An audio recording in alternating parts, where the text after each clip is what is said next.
Hello BSc third year. आज हम discuss करते हैं antibiotics and there classification. Antibiotics किसी एक ऑर्गेनिज्म के मेटाबॉलिक प्रोडक्ट्स हैं जो अदर माइक्रो ऑर्गेनिज्म के लिए बहुत कम मात्रा में ही हानिकारक होते हैं। एंटीबायोटिक्स प्रोड्यूस करने की जो क्षमता है वो फंजाई ग्रुप में एस्परजिलस में, एक्टिनोमाइसीट्स में और कुछ बैक्टीरिया में होती है। Qualities of an ideal antibiotic. पहला, इसमें किसी भी विशेष पैथोजेनिक माइक्रो ऑर्गेनिज्म को डिस्ट्रॉय या इनहिबिट करने की क्षमता होनी चाहिए बिना लिविंग होस्ट पर कोई प्रभाव डाले हुए। सेकंड, ये किसी भी पैरासाइट के रेजिस्टेंस फॉर्म के विकास में सहायक नहीं होनी चाहिए। थर्ड, इसका होस्ट पर कोई भी साइड इफ़ेक्ट नहीं होना चाहिए, जैसे एलर्जी, नर्व डैमेज या गैस्ट्रो इंटेस्टाइनल ट्रैक्ट में किसी तरह की इरिटेशन। नेक्स्ट, इसके द्वारा होस्ट के नॉर्मल माइक्रोबायल फ्लोरा को किसी प्रकार की हानि नहीं होनी चाहिए। ये सीधे ही माउथ के थ्रू ऑरली दी जा सके, यानी कि किसी ब्लड प्रोटीन से बाइंडिंग किए बिना। नेक्स्ट,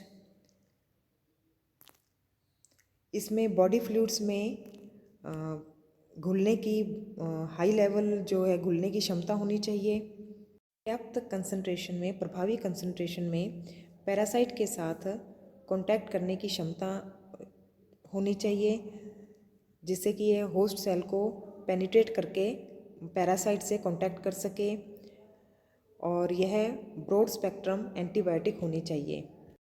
अब नेक्स्ट है mode of action of antibiotics. जो एंटीबायोटिक्स के कार्य करने का, क्रिया करने के तरीका है वो मेनली केमिकल नेचर पर डिपेंड करता है, कंसंट्रेशन पर डिपेंड करता है, ऑर्गेनिज्म की पर्टिकुलर स्पीशीज़ पर निर्भर करता है, और ऐसी स्थितियों पर निर्भर करता है जिसमें माइक्रो ऑर्गेनिज्म क्रियाशील है। Biological mechanism of antibiotics. ये देखने के लिए कि माइक्रोबायल सेल पर एंटीबायोटिक्स का क्या प्रभाव पड़ा है, किस तरह की उसमें स्टिमुलेशन उत्पन्न हुए हैं।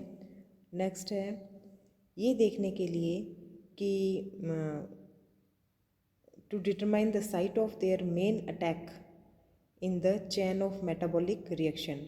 मेटाबॉलिक रिएक्शन की चैन में उनका किस तरह का रिएक्शन रहा है एंटीबायोटिक्स का, ये जानकारी करने के लिए भी एंटीबायोटिक्स जो बायोलॉजिकल मैकेनिज्म ऑफ एंटीबायोटिक्स है ये देखा जाता है।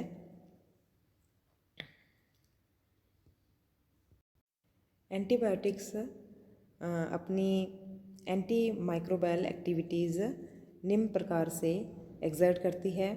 पहला, by inhibiting the synthesis of cell wall. Second, by upsetting the function of the membrane.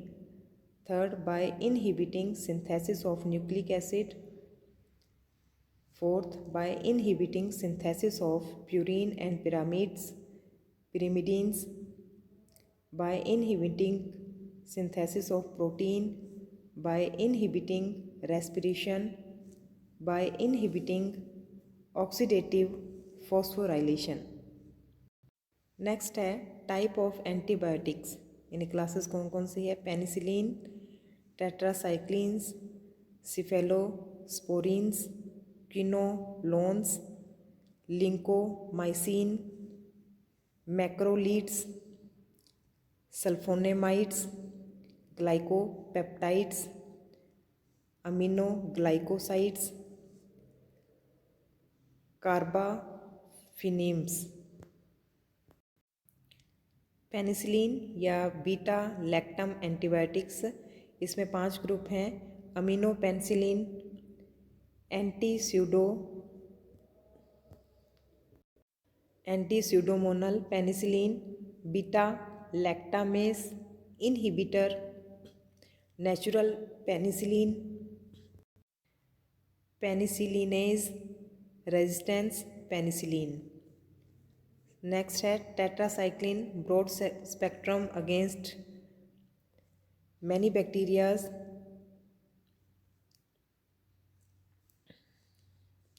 और ये infection, urinary infection, intestinal tract infection आदि में काम आती है। Demeclocycline, doxycycline, tetracycline. नेक्स्ट है सिफेलोस्पोरिन, ये बैक्टीरिसाइडल है और पेनिसिलिन के समान ही काम करती है। नेक्स्ट है क्विनोलोन्स और फ्लोरोक्विनोलोन्स, ये सिंथेटिक है, बैक्टीरिसाइडल है, एंटीबैक्टीरियल क्लास है with broad spectrum of activity. Next है लिंकोमाइसिन्स, इस क्लास में ग्राम पॉजिटिव वायवीय तथा अवायवीय बैक्टीरिया के प्रति के विरुद्ध एक्टिविटी होती है और साथ ही कुछ अवायवीय ग्राम नेगेटिव बैक्टीरिया के प्रति भी के विरुद्ध भी एक्टिविटी होती है। डिंकोमाइसिन डेरिवेटिव्स सीरियस इन्फेक्शन जैसे pelvic inflammatory infection, bones and joint infection आदि के उपचार में काम में ली जाती है। मैक्रोलीड्स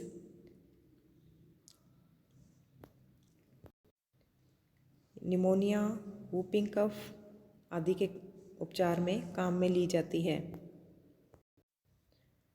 सल्फोनामाइड, ये कुछ ग्राम पॉजिटिव और बहुत से ग्राम नेगेटिव बैक्टीरिया के प्रति भी के विरुद्ध प्रभावी है।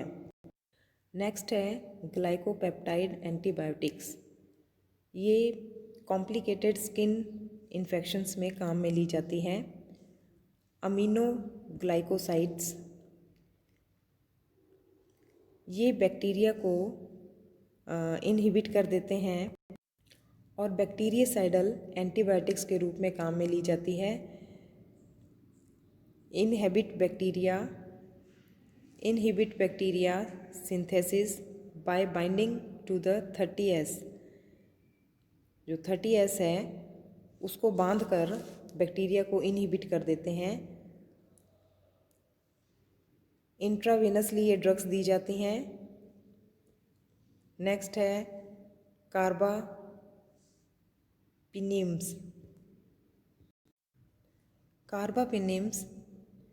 जो है वो बहुत ज़्यादा सीरियस इन्फेक्शन के लिए काम में ली जाती है, मतलब लास्ट लाइन के रूप में यूज़ की जाती है। जो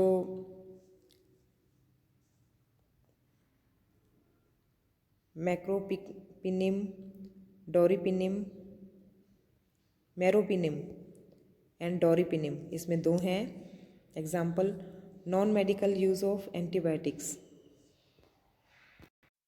एंटीबायोटिक्स इन एग्रीकल्चर, बहुत से प्लांट डिजीज़ जो हैं फाइटोपैथोजेनिक एजेंट्स जैसे वायरस, बैक्टीरिया, फंजाई, प्रोटोजोन्स द्वारा प्रभावित होती हैं। इसलिए एंटीबायोटिक्स का यूज़ इन वेरियस एजेंट्स को कंट्रोल करने के लिए किया जाता है और प्रोपेगेशन को इन्फेक्शन फ्री बनाने के लिए भी किया जाता है, ताकि कल्टीवेशन में यील्डिंग बढ़ाई जा सके और प्लांटिंग मेथड्स बढ़ाए जा सकें।